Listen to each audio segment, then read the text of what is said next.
అందరికీ నమస్కారం అండి. నా పేరు కట్టా ఆంతోని. మాది కృష్ణా జిల్లా వీర్లపాడు మండలం బోడవాడ జంబవరం గ్రామం. ముందుగా నా కన్నవాళ్ళకి, నన్ను పెంచిన అక్కలకు, అన్నలకు, బోడవాడ జంబవరం ప్రజలకు, నాకు నటనకు బీజం వేసినటువంటి తోట శివరి గారికి ఈ టీవీ ద్వారా వారికి కృతజ్ఞతలు తెలుపుకుంటున్నాను. నన్ను నటునిగా తీర్చిదిద్దినటువంటి ఎందరో డైరెక్టర్ గారు, నాటక డైరెక్టర్ గారు తోట శివరి గారు ప్రధాన. ఆ తర్వాత మేము మా గ్రామంలో నాటకాలు ఆడుతుంటే చూసేవాళ్ళం. మేము కూడా అలా ఆడాలి అని ఉన్నప్పుడు మా జ్ఞాపకం పెరిగిన తర్వాత క్రిస్టమస్ కానీ, చర్చ్ ఫెస్టివల్స్ కానీ, దసరా కానీ మేమంతా కుర్రోళ్ళం వెళ్ళి నాటకం నేర్పాలని తోటా శివరి గారి దగ్గరికి వెళ్తాం. వారు నేర్పేవారు అందరం. కానీ ఇప్పుడు వాళ్ళంతా కూడా అక్కడ నాటకాలు ఆడుతున్నారు. వాళ్ళంతా ఇక్కడికి రావడాలంటే కష్టపడి చేసేవాళ్ళం. మేము ఇల్లు తిరిగి డబ్బులు అడిగేవాళ్ళం. ఈ కమర్షియల్ నాటకాలకి, సెట్టింగ్ నాటకాలు వారంతా కూడా మాకు ఇంటికి పోతే సారు అక్కడ వాళ్ళందరూ మాకు సహాయం చేసేవారు. చుట్టుపక్కల గ్రామాల ఉండేటటువంటి వారు కూడా, మా ఊరు నుంచి వెళ్తున్న వాళ్ళని కూడా మేము అడిగేవాళ్ళం, వాళ్ళు ఇచ్చేవారు. నాటకం చూడటానికైతే వేల మంది వచ్చేవాళ్ళు. సెట్టింగ్ నాటకాలని మేము ఇక్కడ బోడవర జంబవరం కుర్రోళ్ళు బాగా ఆడతారని బాగా వచ్చేవాడు. ఇక్కడ హెచ్ఎంటీ కంపెనీలో మా అన్నయ్య గారు ఉండేవారు. నా కాస్ట్యూమ్స్ అప్పుడు నేను ప్యాంట్లు ఇంట్లో వేసుకునేవాడిని కాదు. మా అన్నయ్య గారు మంచి బట్టలు తీసుకొచ్చేవారు. హీరో వేషాలు ఆడటం కానీ, కామెడీకి ఇవన్నీ తీసుకొచ్చేవారు. మన కుటుంబీకులు, మా ఇతర గ్రామాల నుంచి వచ్చేవాళ్ళు కూడా బాగా మమ్మల్ని, మా యొక్క సమాజాన్ని, మేరీ నాట్య మండలిని బాగా ఆదరించేవాళ్ళు. ఆ తర్వాత వసంతరాయసరావు గారిని అప్పుడు హోమ్ మినిస్టర్గా ఉండేవారు. అన్నప్పుడు వారు నాకు పిలిచి ఆర్టీసీలో చిన్న ఉద్యోగం ఇప్పించారు. అక్కడి నుంచి మా ఊర్లో గ్రామాల్లో నాటకాలు ఆడటం తక్కువైపోయింది. అక్కడ ఆర్టీసీలో పోటీలు పడేవాళ్ళం, పరిషత్తుల్లో ఆడేవాళ్ళం. అలా ఆడుతూ ఉండగా అక్కడ ఆర్టీసీలో ఉన్నటువంటి నాసరయ్య గారు డైరెక్టర్ గారు, అక్కడ దశరథ రెడ్డి గారు, విగ్రహాల రామారావు గారు, వీళ్ళంతా మాకు అక్కడ వచ్చేవాళ్ళు. మొట్టమొదటగా పోటీల నాటకానికి చిక్కడపల్లిలోని త్యాగరాయ గాన సభలో దేవుడు అనే నాటికలో నాకు పాపయ్య పంతులు వేషం నటించి అక్కడ ద్వారా, ఆ నాటక ద్వారా ప్రతి నాటకంలో రెండిట్లో ఉంచుకునేవాళ్ళు మమ్మల్ని. ఆ నాటకానికి విశుద్ధాక్షరి నాటకం ఆడాను. దానికి భగీరథ శాస్త్రి వేషం ఆడాను. దానికి ఉత్తమ క్యారెక్టర్ యాక్టర్గా, సహాయ నటుడిగా కూడా వచ్చింది. ఆ తర్వాత అలా ప్రయత్నం జరుగుతున్న విషయంలో ఆ తర్వాత మేము పోటీకి హైదరాబాదులో జరిగినటువంటి పోటీ నాటకాల్లో నెమలకంటి వెంకటరమణ గారు రచించినటువంటి ఆశల పల్లెకి అనే నాటికని వరికూటి శివప్రసాద్ గారు తీర్చిదిద్దారు. దానికి డైరెక్టర్ గారు తెనాలి నుంచి వచ్చిన ఆయన గారు చేశారు. అది మేము ఆర్టీసీకి తీసుకున్నప్పుడు మాకు మంచి ఉత్తమ నటుడు క్యారెక్టర్గా అట్లా ఆ పోటీల్లో మాకు ఉత్తమ నటుడు క్యారెక్టర్కి 2 సార్లు 3 సార్లు తీసుకున్నాను, బయట పరిషత్తుల్లో కూడా. ఆ విధంగా మా నాటక ప్రయాణం సాగింది. ఆ తర్వాత ఈ నంది నాటకోత్సవాలు 2015 నంది నాటకోత్సవాలు 2016 జనవరిలో తిరుపతి మహతి థియేటర్లో పోటీలు జరిగింది. దానికి జీవితార్థం నాటకం అని రచయిత, డైరెక్టరు, యాక్టర్ అయినటువంటి కావూరు సత్యనారాయణ గారు నాకు తండ్రి పాత్ర, ముసలి పాత్ర ఇచ్చినప్పుడు ఆ పోటీల్లో న్యాయ నిర్ణేతగా జలదంకి సుధాకర్ అనే జడ్జి గారు మా నాటకాన్ని సెలెక్ట్ చేయడం జరిగింది. దాన్ని మహతీ థియేటర్లో ఆడాము. దానికి పోటీల్లో న్యాయ నిర్ణేతగా పచ్చూరి గోపాలకృష్ణ గారు దాన్ని చూసి మా నాటకానికి ఉత్తమ ప్రదర్శన ఇచ్చి, నాకు ఉత్తమ క్యారెక్టర్ యాక్టర్ ఇచ్చి, ఉత్తమ నటుడిగా కావూరు సత్యనారాయణ గారికి ఇచ్చి, చంద్రబాబు నాయుడు గారి చేతుల మీదుగా నంది అవార్డు తీసుకున్నాను. మొట్టమొదటిసారిగా నేను నందికి వెళ్ళటం అదే. మొట్టమొదటిగా నంది అవార్డు తీసుకున్నది అది. ఆ తర్వాత ఇక సినిమా రంగ ప్రవేశం జరగడం జరిగింది. దాంట్లో ఆ తర్వాత మేము వెళ్ళిన తర్వాత మరలా నాటకాలు ఆడుతూ ఉండగా గంగోత్రి సాయి గారు వారి టీంలో తాడేపల్లిలో చేస్తూ ఉండేవాళ్ళు. అరసం రచయితల సంఘం గుంటూరులో విజ్ఞాన మందిర్లో జరుగుతున్నప్పుడు ఒల్లూరు శ్రీప్రసాద్ గారు రచించినటువంటి ఊరు మనది నాటికను నాకు మంచి రోల్ ఇచ్చి ఊరు పెద్దగా నన్ను తీర్చిదిద్దారు గంగోత్రి సాయి గారు. అది బుర్రా సాయిమాధవ్ గారు చూడటం, నాకు సినిమా అవకాశాల కోసం వస్తావా అంటే వస్తాను సార్ అని చెప్పాను. ఆ తర్వాత ఆ నాటకం పర్చూరి బ్రదర్స్ వారు ఖైదీ నెంబర్ 150 మెగాస్టార్ గారి సినిమాలో నాకు మంచి వేషం. ఈ నాటక రంగంలో కొనసాగుతూనే పర్చూరి బ్రదర్స్ వారు నన్ను ఖైదీ నెంబర్ 150కి పరిచయం చేశారు. అప్పుడున్నటువంటి గడ్డం 150 నుంచి కంటిన్యూ అవుతుంది. ఎప్పటికీ అదే గడ్డం ఇంతవరకు నేను కట్ చేయలేదు. ఆ గడ్డంతోనే నాకు వేషాలు వస్తున్నాయి. అయితే చిరంజీవి గారిని మొట్టమొదటిసారిగా చూడటం అది మొట్టమొదటిసారి. షాట్ జరుగుతుంది, సెక్యూరిటీ వారు వెళ్ళండి, అప్పుడు ఎంపీ గారు కదా, దూరంగా పంపించేసేవారు. అయితే నేను ఒక టీ తాగదామని బయటకు వచ్చినప్పుడు చిరంజీవి గారు బయటకు వచ్చారు. బయటకు వస్తే నమస్కారం సార్ అని 2 చేతులు ఇచ్చి నమస్కారం పెట్టాను. మీరు పెద్దవారు, 2 చేతులు ఇచ్చి నమస్కారం పెట్టద్దు అని చెప్పారు. ఏం సంస్కారమా,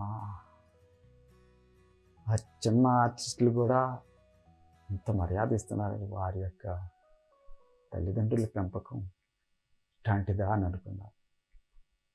తర్వాత ఇక చిరంజీవి గారు వస్తుంటే మేము వెళ్తా ఉండేది. అక్కడ నాతో పాటు ఆ ఓల్డ్ ఏజ్ హోమ్లో ఉన్నటువంటి పెద్దల్ని మమ్మల్ని రౌడీలు కొట్టి మమ్మల్ని గదుల్లో బంధించేస్తే చిరంజీవి గారు వస్తారు. వచ్చి మమ్మల్ని అందరూ ఎవరు కొట్టారంటే చూడు పెద్ద అని తోట సత్యనారాయణ గారు అని వారికి డైలాగ్ పడింది. ముసలోళ్ళని చూడకుండా ఎలా కొట్టారో చూడండి అయ్యా అని అంటే అంబులెన్స్ పిలవమంటే అప్పుడు ఆలీతో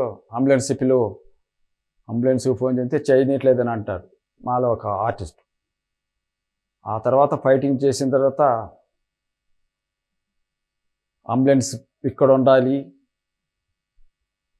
వ్యాన్లన్నీ బయట ఉండాలి, ఈ దెబ్బలు తగిన పెద్దవాళ్ళంతా హాస్పిటల్లో ఉండాలి చల్ అంటే వాళ్ళు గడగడ వరిగిపోతూ ఆ డైలాగ్ చెప్తారు. అసలు మేము అయిపోతాం. మేము రావటం చూడటం, నమస్తే పెడితే డిస్టర్బ్ అవుతారు సెక్యూరిటీ వారికి. మేము సారథి స్టూడియోలో షూటింగ్ జరుగుతున్నప్పుడు పుల్లారావు గారికి, వివి సత్యనారాయణ గారికి,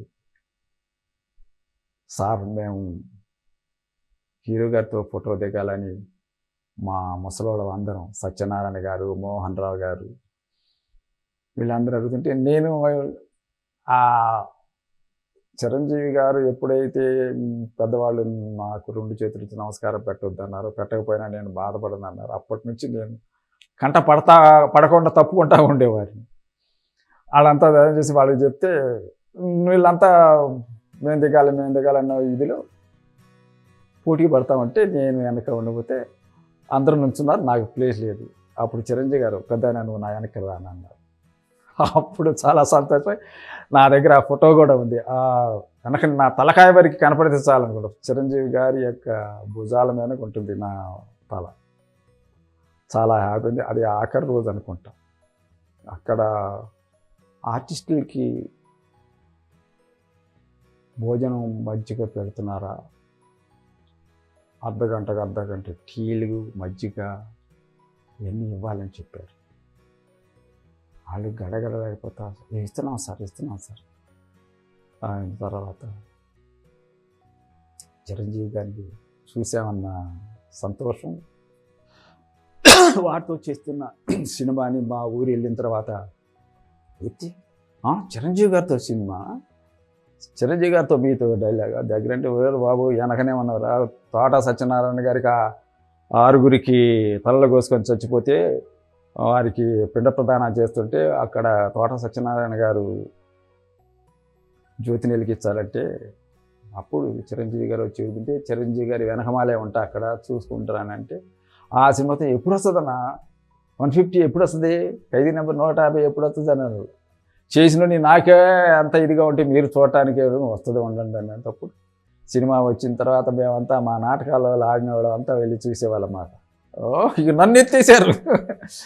అబ్బా చిరంజీవి గారిని ఎట్లా ఉంటారు ఇక సినిమాలో అలాగే ఉంటారని చెప్పేశారు. కానీ వారి యొక్క ముసలి వాళ్ళ మీద ఉన్నటువంటి ఆప్యాయత చాలా గొప్పది సార్. అబ్బో అది మీకు ఈ సభాముఖంగా నేను తెలియజేసుకుంటున్నాను. Hands up Chiranjeevi garu. నానక్రామ్ గూడలో మదర్ తెరీసా ఓల్డ్ ఏజ్ హోమ్లో షూటింగ్ జరిగేటప్పుడు చిరంజీవి గారు వస్తారు. కలెక్టర్ గారు 4 లక్షల రూపాయలు చెక్ ఇవ్వాలి.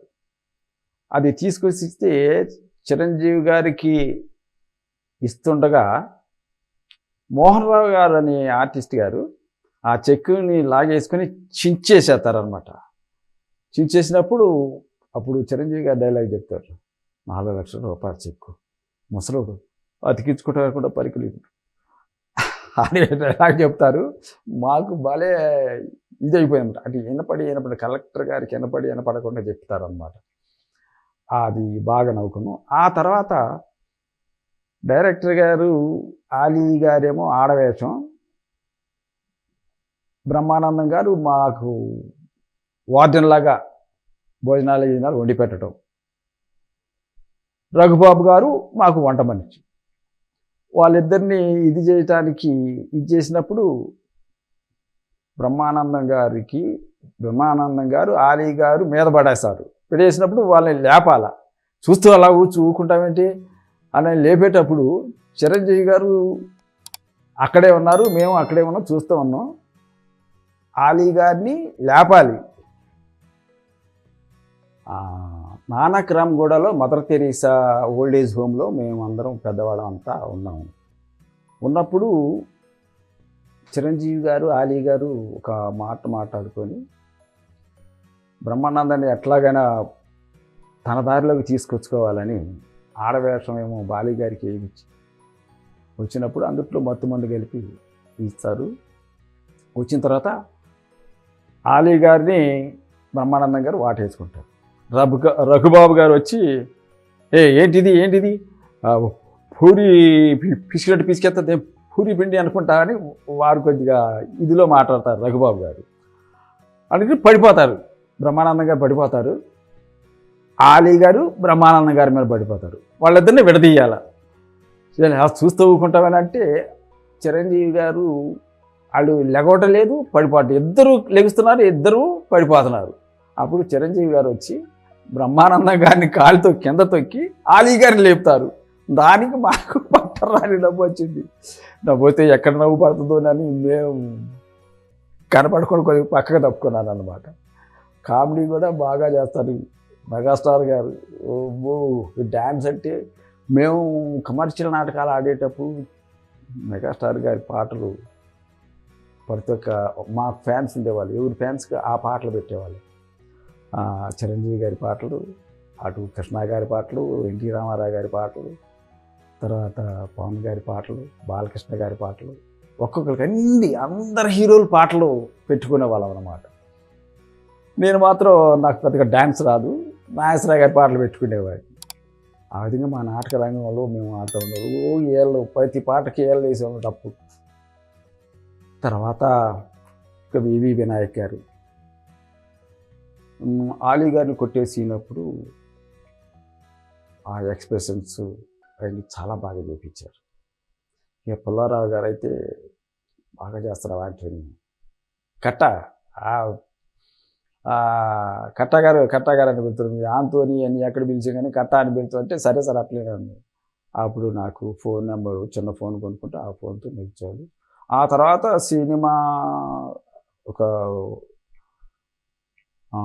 షెడ్యూల్ అయిపోతే రెండో షెడ్యూల్లో ఆ ఆలీ గారిని కొట్టే సీన్ పెట్టారన్నమాట. ఆ ఒక్క నైటు పుల్లారావు గారు బాగా మాకు సజెస్ట్ చేశారు, ఇలా ఇలా ఇలా చెప్పు డైలాగు అన్నప్పుడు వివి వినాయక్ గారు ఆ ఫోన్లో మాట్లాడుతూ అటు ఆలీ గారి ఫ్రెండ్స్ ఫోన్ చేస్తే ఎలా లుక్, ఆలీ గారిని ఎలా చూసింది, ఆ యొక్క కెమెరా సెన్స్ని బాగా ఇది చేయించారు. నాకు 150 నాకు బాగా గుర్తింపు తెచ్చినటువంటి సినిమా ఖైదీ నెంబర్ 150. డైరెక్టర్ గారు వివి వినాయక్ గారికి, పుల్లారావు గారికి చాలా థ్యాంక్స్ చెప్పుకున్నాను. ఈ 150 చేస్తుండగా నాకు మంచి వేషం, చిరంజీవి గారితో డైలాగు వేషం అంటే బాగా అసలు 150లో కనపడితే చాలా అనుకునేటువంటి ఆర్టిస్టులు ఉన్నారు. నా తోటి ఆర్టిస్టులేమో నీకు సపరేటు సీన్ ఇచ్చారు, బాగా గుర్తింపు వచ్చిందని అన్నారు. మాకు తోట సత్యనారాయణ గారు ఆయన మాట్లాడితే సీరియల్ తాగుతూ ఉండేవారు. మమ్మల్ని కూడా పిలిచిపోయారు, నేను తాగలేనంటే తాగు అని అనేవారు. మోహన్ రావు గారు, తర్వాత ఇంకా మొత్తం 9-10 మంది ఉన్నాం. అంతా ముసలి వాళ్ళమే, అందరూ గడ్డాల వాళ్ళమే అన్నమాట. అప్పుడు అయిన తర్వాత ఇది సాగిన తర్వాత ఈ 150కి నాకు మంచి గుర్తింపు తీసుకొచ్చారు. దీని తర్వాత సైరా నరసింహారెడ్డి, దానికి సురేందర్ రెడ్డి గారు డైరెక్టర్ గారు, గోగు గారు కో డైరెక్టర్ గారుగా నాకు ఆడిషన్ చేశారు. ఆడిషన్ చేసినప్పుడు సైరా నరసింహారెడ్డి కలుపుతూ ఒక డైలాగ్ నేనే సొంతంగా రాసుకొని చేస్తే దానికి సెలెక్ట్ చేశారు. ఆ తర్వాత నాకు ఇచ్చిన తర్వాత ఎక్కడ బూత్ బంగ్లాలో ఖైదీ నెంబర్ 150 తర్వాత నాకు మంచి గుర్తింపు వచ్చింది. ఆ తర్వాత సురేందర్ రెడ్డి గారి డైరెక్షన్లో చిరంజీవి గారి హీరోగా సైరా నరసింహారెడ్డి, ఆ సినిమాకి కో డైరెక్టర్ గారు ఆడిషన్ చేశారు. దాన్ని నేను సైరా నరసింహారెడ్డి అనేటువంటి డైలాగులో మా నాటకంలో ఒక డైలాగ్ తీసుకొని దాన్ని వేరే పేరున్న చోట సైరా నరసింహారెడ్డి వానికి మనం అంతా ఇది చేద్దామని నేను సొంతగా రాసిన డైలాగ్ నేను చెప్తే దాన్ని ఓకే చేశారు నాకు. అందుట్లో మేము రైతులుగా ఉన్నప్పుడు బూత్ బంగ్లాలో సెట్టు, చిరంజీవి గారు, ఒక 200-300 మంది ఆర్టిస్టులు, రోహిణి గారు ఉన్నప్పుడు రోహిణి గారు తన బిడ్డలని ఇంట్లో పిల్లలు అన్నం దొంగతనం చేశారని ఇంట్లో పెట్టి నొప్పు పెట్టుకుంటారు. అప్పుడు చిరంజీవి గారు వెళ్ళి తలుపులు పగలగొట్టి బయటకు వచ్చినప్పుడు ఆ తర్వాత ఇది ఎవరో కావాలని చేశారని చిరంజీవి గారు అని అంటే, అవును నేనే చేశానని రోహిణి గారు అంటారు. రోహిణి గారి తర్వాత పువ్వు కోసం దొంగతనం చేయటం ఏంటయ్యా, నేను ఒకప్పుడు 10 మందికి అన్నం పెట్టేదాన్ని, ఈ బ్రిటిష్ వాళ్ళ వల్ల ఈ శిస్తులు గట్టలాగా ఇది అయిపోయాను అని అన్నప్పుడు ఆ తర్వాత నాకు డైలాగ్ వచ్చింది, అమ్మి నువ్వే కాదమ్మి ఊరంతా పత్తులతో ఉన్నారండి. సత్తే పరువు బతికిద్దని ఒక్క మాట చెప్పుంటే ఊరంతా తగలబడి సర్దువు గదే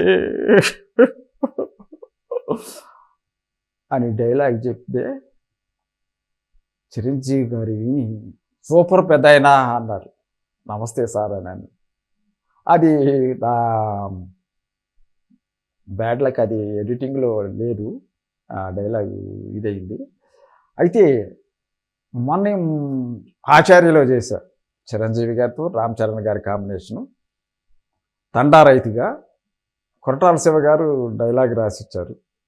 కో డైరెక్టర్ గారు ఇలా చెప్పాలని చెప్పారు.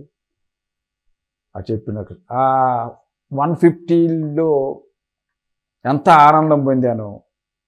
సైరా నరసింహారెడ్డిలో డైలాగ్ పోయిందని ఎంత బాధపడ్డాను. ఆ బాధ అంతా కూడా ఆచార్యులు రామ్ చరణ్ గారు చిరంజీవి గారి కాంబినేషన్ నాకు ఎంతో సంతోషమైపోయింది. ఆ రోజు పోయిందా ఎంత బాధపడ్డా, ఇది చాలా సంతోషంగా ఆ ఒక్క డైలాగ్ చాలనుకున్నాను అన్నమాట. ఆ విధంగా నా సినీ జీవితం ప్రారంభమైంది. ఆ తర్వాత చాలా చాలా డైరెక్టర్ గారు నాకు వేషాలు ఇస్తున్నారు. మిడిల్ క్లాస్ మెలోడీస్ చూశారు. అది వాళ్ళంతా కూడా బాగా చేసావు పాలవాడి వేషం అని చాలామంది ఇచ్చారు. రెన్యూమరేషన్ అంటే ఏది ఎట్లా చేస్తాను సార్ మీరు ఇవ్వండి ఎంత అని అంటే, సైరా నరసింహారెడ్డి చేస్తుండగా మళ్ళా గంగోత్రి సాయి గారితో నాటకం రిహార్సల్ చేస్తుంటే మిడిల్ క్లాస్ మెలోడీస్ చేయడానికి డైరెక్టర్ గారు మాకు అక్కడ ఇంటర్వ్యూ చేశారు. చేసిన తర్వాత నాకు తాగుబోతు వేషం అనుకున్నారు. దాన్ని ఏం చేశారంటే పాల వ్యాపారం చేసే ఆయనగా గుంటూరు దగ్గర కొలకలూరులో చేసాం. దానికి పాల వేషం చేసినప్పుడు బాగా డైరెక్టర్ గారు బాగా చేయించారు సార్. గేదె పాలు తీసుకోవటం ఇది చేశారు, బాగా కష్టపడి చేయించారు. కానీ ఆ గేదె మాకు మాట అనలా. అదేమో డైరెక్టర్ గారు అది అంతది జాగ్రత్త అంటే తీస్తాను సార్ అని అంటే అది వాళ్ళు ఉన్నా కూడా వీలేదు సార్. మిడిల్ క్లాస్ మెలోడీస్ బాగా నాకు పేరు వచ్చింది సార్. వాళ్ళు ఫోన్ చేసి మిడిల్ క్లాస్ మెలోడీస్ చేసిన తర్వాత చాలామంది ఫోన్లు కనుక్కొని డైరెక్టర్ గారి ఫోను తీసుకొని నాకు ఫోన్లు చేశారు చాలా సినిమాలు. అది అయిపోయిన తర్వాత సార్ ఇక ఎన్టీఆర్ బయోపిక్కి బుర్రా సాయి మాధవ్ గారు ఫోన్ చేసి హైదరాబాద్ రమ్మన్నారు సార్. వచ్చిన తర్వాత కృషి గారికి ఫలానా షూటింగ్ అంటే అప్పుడు పంపించారు సార్. అక్కడ ఎర్రమంజిల దగ్గర వెళ్ళి కృషి గారిని కలిశాను సార్. కృషి గారు రైతు వేషం వేసుకొని డైరెక్టర్ గారు చెప్పించారు. ఏంటి తర్వాత ఆ డైలాగ్ అవన్నీ చేశాను సార్. బాలకృష్ణ గారు అక్కడ ఉద్యోగం చేస్తుంటారు. మేము రిజిస్ట్రార్ గారికి చెప్పుకోవడానికి వచ్చినప్పుడు బాలకృష్ణ గారికి నమస్తే సార్ అంటే చాలా సంతోషంగా ఉంది సార్, మేము దగ్గరగా చూడటం అంటే చాలా బాగా ఓకే పర్లేదు. నాటకాలు ఏమైనా ఆడతారా అని అంటే నంది అవార్డు గ్రహీతనంటే ఓహో నంది అవార్డు గ్రహీత కృషి గారు కళావతలకు బిడ్డ నంది అవార్డు గ్రహీత అని అన్నారు. అవును సార్ తెలుసు, బుర్రా సాయిమాధవ్ గారు పంపించారని అన్నారు. ఆ తర్వాత షూటింగ్ అయిపోయింది సార్. వెళ్ళిపోయిన తర్వాత బాలకృష్ణ గారు వెళ్ళారు. తర్వాత కృషి గారు నన్ను పిలిచి 5,000 జేబులో పెట్టారు సార్. సార్ మంచి ఫోన్ కొనుక్కోని అని అన్నారు.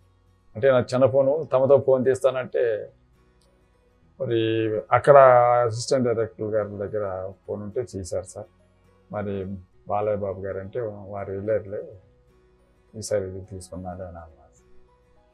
ఆ తర్వాత సార్ ఇక బుర్రా సాయి మాధవ్ గారు కృషి గారు ఈ కొండ పొలం విషయంలో ఆర్టిస్టులు పిలిస్తే నాకు ఫోన్ చేశారు.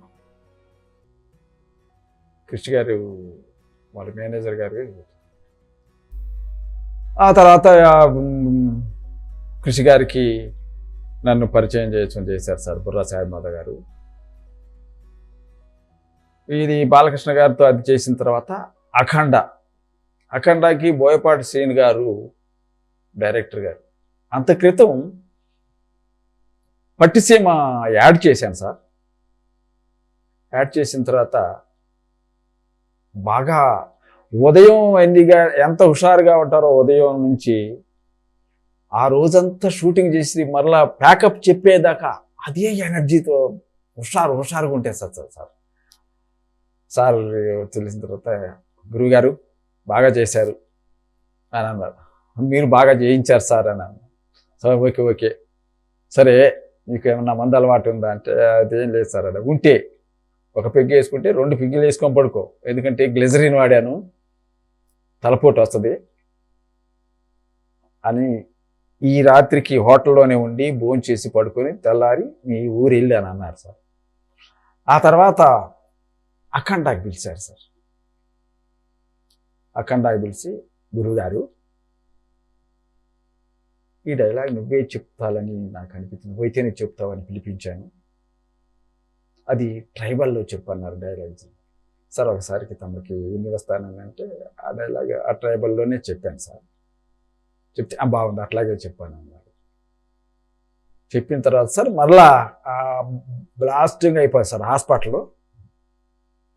అప్పుడు బాలకృష్ణ గారు ఇద్దరు హీరోయిన్తో ఆ ఎపిసోడ్ అయిపోయింది సార్. బ్లాస్టింగ్ అయిపోయినప్పుడు నేను చచ్చిపోతాను సార్, నాతో పాటు బ్లాస్టింగ్ అంతా అయిపోయినప్పుడు. అది చూసిన తర్వాత సార్ ఎంత ఎమోషనల్గా తీశారంటే నేను అసలు అదిరిపోయాను సార్. నేనేమో కళ్ళు చచ్చిపోయినప్పుడేమో కళ్ళు తెరిచి చచ్చిపోయాను సార్.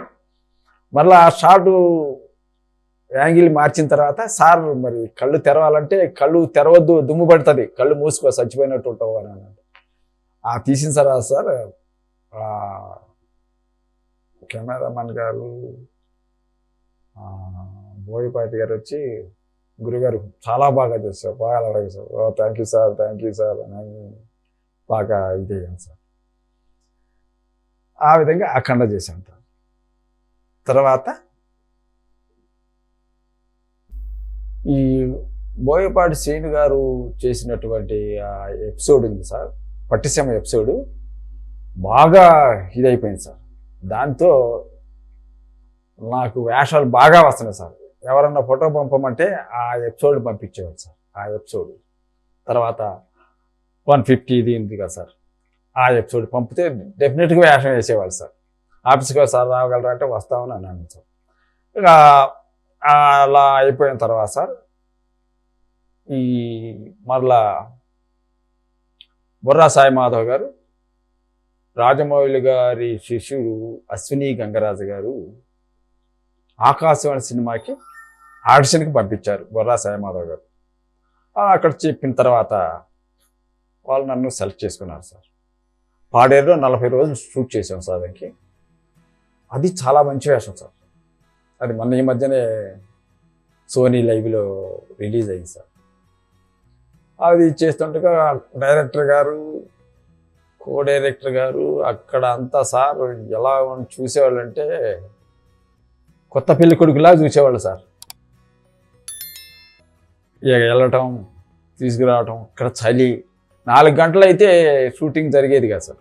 పొగమంచం కప్పేసేది, వర్షం సీన్లు, తడవటం, పెద్ద పెద్ద మొద్దుల దగ్గర చలి కావటం, మళ్ళా చాలా హ్యాపీగా చేసాం సార్. అసలు ఎప్పుడు మేము ఇన్ని నాటకాలన్నా ఇక్కడ దాటి వెళ్ళి వాళ్ళం కదా, ఆ లొకేషన్ అది చాలా బాగుండేది సార్. అది చేస్తుండగా మరలా బుర్రా సాయి మాధవ్ గారు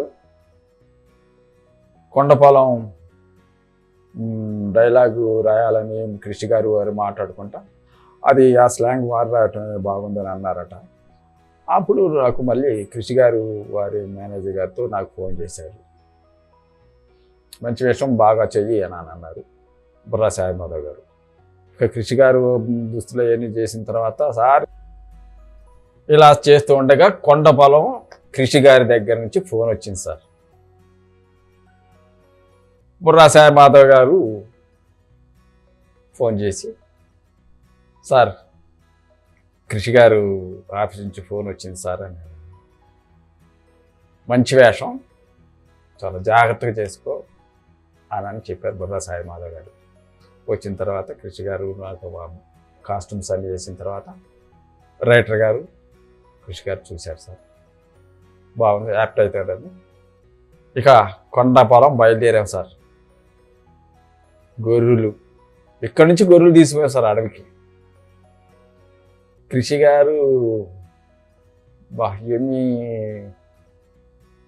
మరి ఎట్లా మాకు అసలు ఎట్లా ఉందంటే, నన్ను చిన్న పిల్లోడిని చూసినట్టు చూడు, నువ్వు ఎక్కడ పడితే అక్కడ తిరుగుతూ ఎట్లా పడితే జాగ్రత్తగా నడవాలా, నా సినిమా అయిపోతే ఏదన్నా అయిందంటే నువ్వు జాగ్రత్తగా ఉండాలని, చాలా జాగ్రత్తగా ఉండు, నువ్వు ఎడంగా ఉండు అరిసేవారు కుర్రలతో దగ్గర ఉంటే.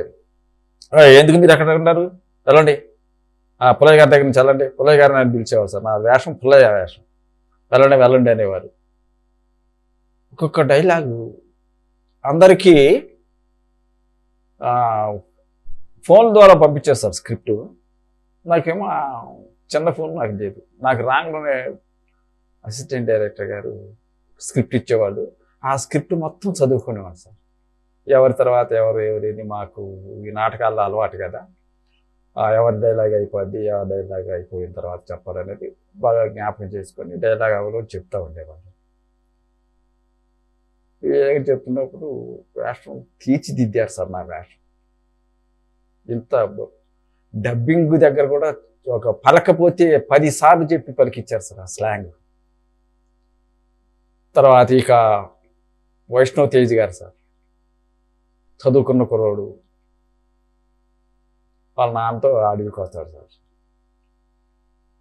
ఈ రఘుపీర్ సింగ్ గారు బాగా ఆట పట్టిస్తూ ఉంటుంది. ఒక చెక్కను చూసినా, ఒక ముద్దును చూసినా పాం అని అనటం, బెదిరిపోవటం, ఎట్లా భలే చేశాడు సార్. కృషి గారు ఎట్లా చెప్తే అట్లా చేసేవాడు సార్.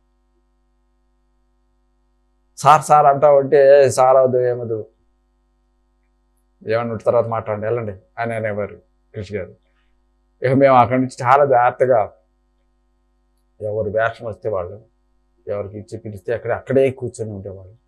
ఇక హేమగారు ఎక్కడ ఉంటే అక్కడ ఇక తినటం, గోల హేమగారు.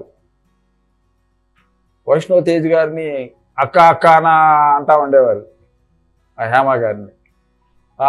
తినమంటే ఏం తినేవాడు. సాయి చంద్ గారు సార్, సాయి చంద్ గారికి కుర్చీ, నేను వాళ్ళ దగ్గరికి వెళ్తే సార్ వైష్ణవ్ తేజ్ గారు లేచి నాకు కుర్చీ ఇవ్వబోతారు. సార్ మీరు కూర్చుంటే మీరు సార్ అనొద్దు, మనవడా అని అన్నారు. ఒక కుటుంబంలాగా చేసాం సార్, సంతోషంగా. సినిమా మాత్రం కృషి గారు కూడా డైరెక్టర్ అన్న ఇది లేదు. ఇక బాబా గారు ఉన్నారు. ఇక మమ్మీ అంత అందంగా చూసుకున్నాం సార్ మన ట్రైలర్లో. సినిమా చూస్తే కానీ వాళ్ళంతా అంటారు, ఈ నా తోటి ఆర్టిస్టులు, పుల్లయ్య గారు సినిమా రిలీజ్ అయితే ఉంటుంది నీకు అని అంటారు. అందరూ ఉన్నారు కదా, అంతా మరి డైరెక్టర్ గారు అంతా బాధయ్యే కదా అని అంటే బాగా చేయించాడు. అందరికి పేరు వచ్చింది, బాగుంటుంది సినిమా అని అన్నారు సార్. రఘుపీర్ సింగ్ గారు నాకు రొట్టెలు పెట్టడం, ఇంకా చిను ఇంకొకటి, ఇంకా చాలమ్మా తిను అక్కడ మళ్ళా నైట్ కూడా బాగా గేల్ చేసేది సార్. నువ్వు ఊరుకోవే అదేవాడు సాయిచంద్ గారు. ఏమావా ఏమంటుంది నీకు, నీ అబ్బాయిని ఏమీ అనలేదులే, భలే మాట్లాడింది సార్ ఆ స్లాంగ్ కూడా. మరి మేమే మనం తెలుగులో ఇది కూడా కొంచెం మేము నొట్లు పడతా ఉండేవాళ్ళం. కానీ భలే చేయించారు సార్ కృషి గారు. రఘుపీర్ సింగ్ గారు కూడా బాగా చేశారు. మరి వైష్ణవ్ తేజ్ గారు ఆ లోయలో చిక్కుకుంటుంది సార్. అది ఎంత రిస్క్ షాట్ అంటే భలే రిస్క్గా చేశారు. జర్రగా పడిపోతాడే అనుకున్నాం, మాకు భయం, పైన మేము అన్నాం. పులి చిక్కుకుంటుంది సార్, పులి వదిలిపెడుతుంది సార్. తను వడిసాలు వేస్తారు, ఆ పులికి తగిలి వదిలేస్తుంది అనమాట ఆ మేకని. ఆ మేక ఏర్లలో పడి ఇరుక్కొని పోద్ది, పులి కిందకి పడిపోద్ది. అప్పుడు హీరో గారు వైష్ణవ్ తేజ్ గారు జారుకుంటూ వచ్చి చూస్తే పులి కింద ఉంటుంది. ఇంత పెద్ద బండ తీసుకొని దానికి వేస్తారు. వేసినప్పుడు వేసి అది మళ్ళీ పైకి రాబోయేసరికి మేకని తీసుకొని వచ్చేస్తారు సార్. భలే రిస్క్ చేశారు సార్ కృషి గారు. జాగ్రత్త అదే వారి కింద, మేము ఎక్కడో పైన ఉన్నాం, కెమెరా అంతా కింద ఉంది. అబ్బాబ్బాబ్బా ఏమి రిస్క్ సార్. అక్కడ ఆర్టిస్టులు మేము ఒట్టి మనుషులు నడవటానికి చాలా కష్టంగా ఉండేది. కృషి గారు నువ్వు జాగ్రత్త సార్, ఒక్క అడుగు అట్లా వేసినా మేము 60 అడుగులు లోయలోకి వెళ్ళిపోతాం. అటువంటివి తీసుకు దాంట్లో ఆ కొద్దిగా ఆ 5-6 గజాలు దాటామనుకోండి, ఆ తర్వాత మాకు ఇదంగా ఉండేవాళ్ళు అనమాట. కర్రపోటుతో ఆ కొద్ది లెక్క దాటేవాళ్ళు. ఆ తర్వాత మళ్ళీ బాగా నడిచేవాళ్ళు. ఇక షూటింగ్ అయిపోతే ఎండ మండిపోతుంది. ఇక బాగా రిస్క్ పడ్డాం సార్. కానీ ఎంత చేసినా ఎప్పటికప్పుడు మజ్జిగ రాజారెడ్డి గారు ప్రతి ఒక్క విషయం కొత్త పెళ్లి కొడుకులాగే చూస్తున్నారు సార్. అబ్బా ఇంకా 40 రోజులు ఉంటే బాగా అనిపించేది సార్ మన షూటింగ్. ఆ విధంగా చూసుకుంటా ఈ కోటా శ్రీనివాసరావు గారి దగ్గరకు వచ్చేసరికి 2 రోజులేమో గ్యాప్ వచ్చింది సార్. మేము అక్కడే ఉండిపోయాం. మాకు ఇచ్చినటువంటి షెల్టర్స్ చాలా సంతోషంగా చేసాం సార్. కొండపొలం బాగా ఉండాలని. ఈ కొండపొలం అంటారు పల్లెటూరులో. కొండపొలం ఏంటి, వరి పొలాలు ఇవన్నీ ఉంటాయి కదా అని అంటే మేమంతా గొర్రెలు కాచుకోవటానికి వెళ్ళేవాళ్ళం. గొర్రెలకి మేత లేక ఎంత బతిలాడినా వాళ్ళు ఒక ఊర్లో నీళ్ళు ఇచ్చకపోతే అప్పుడు మళ్ళీ బయలుదేరి వెళ్ళిపోతాం. ఈ ఊర్లో ఉంటావయ్యా గొర్రెలకి ఇమ్మని అంటే పెద్దలు ఇన్ని మీకైతే ఇస్తావు కానీ గొర్రెలకి ఎట్లా ఇస్తామని వాళ్ళు అంటే, వీళ్ళు మా వాళ్ళు ఎందుకు ఇయ్యరు ఒప్పందం చేసుకున్నాం అని అంటే, మీరు ఆగండిరా మాట్లాడుతున్నారు కదా అని చాయసండి గారు వాళ్ళు ఉండేది. ఆ పల్లెటూరు ఎంత రిస్క్, చాలా కష్టపడ్డాం సార్. ఎండల్లో కూడా నడవటం. కానీ సార్ ఎంత బాధ అనిపించినా ప్రతి ఒక్కరు చాలా బాగా చేసేవాడిని. దానికి మేమంతా ఆర్టిస్టులే సుఖంగా ఉన్నాము కానీ తక్కిన ప్రతి ఒక్కరూ చాలా కష్టపడి, అసిస్టెంట్ డైరెక్టర్ గారి నుంచి డైరెక్టర్స్, కెమెరామెన్ గారు, తర్వాత యూనిట్ మొత్తం ఎంతంత బరువులు వేసుకొని మోసారు సార్.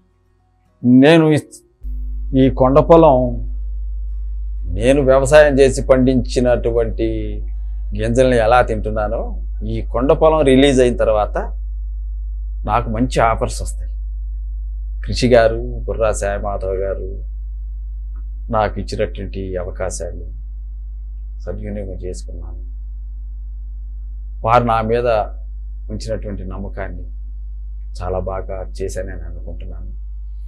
కృషి గారికి, నా తోటి కళాకారులకి, ప్రతి ఒక్కరికి, డైరెక్టర్ గారికి, అసిస్టెంట్ డైరెక్టర్ గారికి, బాబీ గారికి, తర్వాత యూనిట్ సభ్యులందరికీ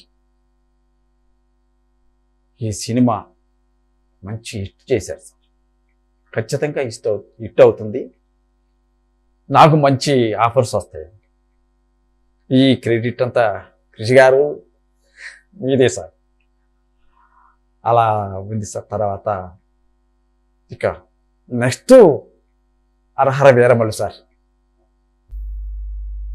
కృషి గారికి నేను ఎలా కృతజ్ఞత తెలుపుకోవాలో నాకు అర్థం కావటం లేదు సార్. పాదాభివందనానికి మీరు ఒప్పుకోవటం లేదు.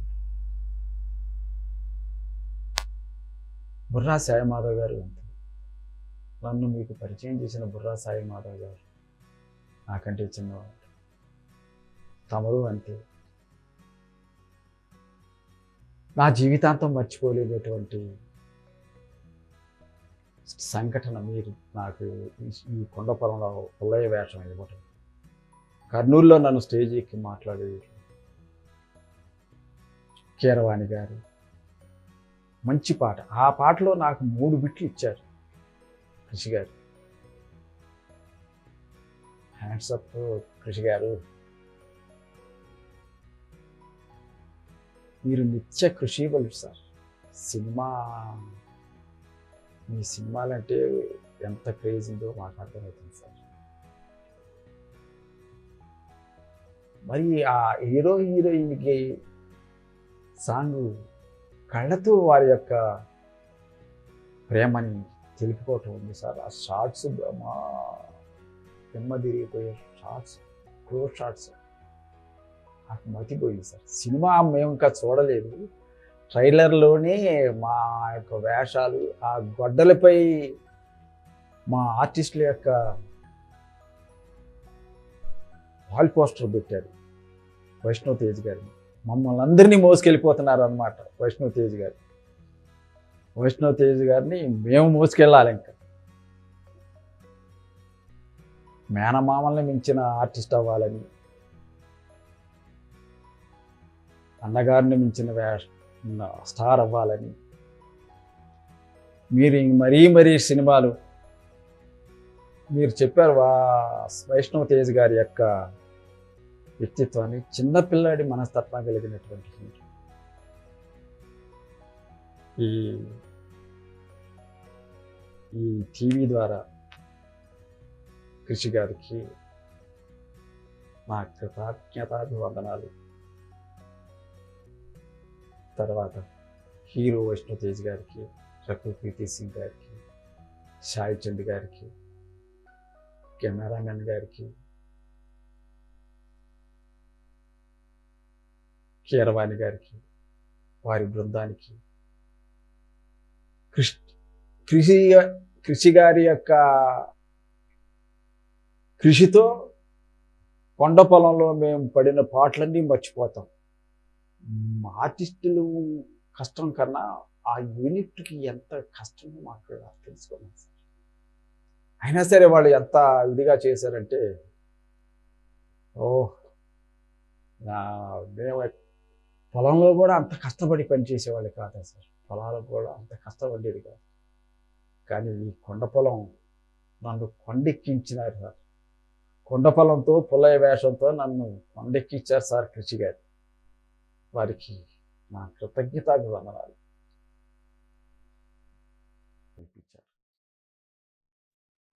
అవకాశం ఇచ్చినటువంటి డైరెక్టర్ గారికి, ప్రొడ్యూసర్స్ గారికి, వారితో పనిచేసినటువంటి సిబ్బంది అందరికీ నా కృతజ్ఞతలు తెలియజేసుకున్నాను. వారు ఇంకా డైరెక్టర్ గారు ఇంకా సినిమాలు చేస్తూ నాకు తగిన వేషాలు ఇస్తారని మనస్ఫూర్తిగా కోరుకుంటూ, వారు ఇంకా మంచి సినిమాలు చేయాలని కోరుకుంటున్నాను.